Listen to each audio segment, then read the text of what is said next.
আচ্ছা, আজকে আপনারা জানেন যে সুপারিশরত শিক্ষক যারা ছিল তারা কিন্তু ছিল শাহবাগ থেকে হঠাৎ করে দুপুরের পরপরই এখন থেকে আধা ঘন্টা আগে তারা বললো যে আমরা প্রেস ক্লাবে যাব। তো ওদের আসলে বিষয়টা ছিল, ওরা মূলত হাইকোর্টের যে রায়টা ছিল তাদের এগেনস্টে গেছিলো। আজকে একটা রায়ের হওয়ার কথা ছিল, এটা ওরা জানে, পরে এটা কজ লিস্টে আর ছিল না, আজকে এটা উঠায় নাই। তো যেহেতু উঠায় নাই তো ওরা পরে হয়তো উঠাবে কয়েকদিন পরে, এই বিষয়টা ওরা খুব ভালো করে জানে। কিন্তু ওরা ইচ্ছা করে আমাদেরকে বলছে যে আমরা প্রেস ক্লাবে যাব। এই প্রেস ক্লাবের কথা বলে কিন্তু ওরা যখন এই শিক্ষাভবনের কাছে আসছে তখন ওরা কিন্তু যাওয়া শুরু করছে সচিবালয়ের দিকে। তো সচিবালয়ে তো আমরা এমনিতে প্রোডাক্টিভ এরিয়া, এখানে 144 সবসময় জারি থাকে, আমরা তো ওখানে অ্যালাউ করতে পারি না। আমরা ওখানে ওদেরকে আটকায় দেওয়ার পরে ছেলেরা চলে গেল, মেয়েরা কিন্তু ওখানে বসে পড়ে এবং তাদেরকে পানি মারা হলেও তারা তারপরেও থাকে। এরপরে আমরা হালকা একটা গ্যাস আমরা দিয়েছি, কাঁদানো গ্যাস, যেটা চোখে লাগে।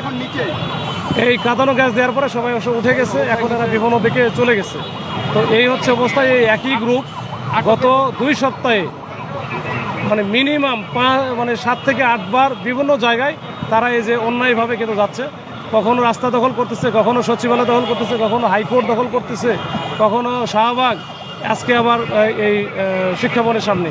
তো আমি এটা বারবার তাদেরকে বলেছি যে যেহেতু এটা কোর্টে গেছে, হাইকোর্টের একটা রুল, হাইকোর্টের আদেশ বা রায় হয়েছে, আপনারা ওইভাবে আইনগতভাবে এটা মোকাবেলা করেন। কিন্তু তারপরেও তারা রাস্তায় থাকতেছে, তাদের ধারণা যে রাস্তায় গেলে আমাদের চাকরিটা আমরা ফেরত পাবো, এই হচ্ছে তাদের বিষয়। এই জন্য তারা এখন পর্যন্ত কতজন গ্রেফতার করেছেন আপনারা?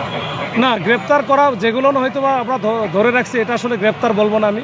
এটা হয়তো আমরা এই ডিটারেন্স ক্রিয়েট করার জন্য আমরা হয়তো আপাতত রাখছি, যেন ওরা ভয়ে চলে যায়, এইটুকুই। এটা আমরা প্রতিদিনই এটা আমরা ছেড়েও দিয়েও দিচ্ছি, গত পরশু দিনও ধরছিলাম, দিয়ে দিচ্ছি যে এরা তো আসলে শিক্ষক হবে, মানে ছাত্রই আছে অনেকেই বা ছাত্রী আছে, এদেরকে আমরা ওইভাবে মামলা দিতে চাই না।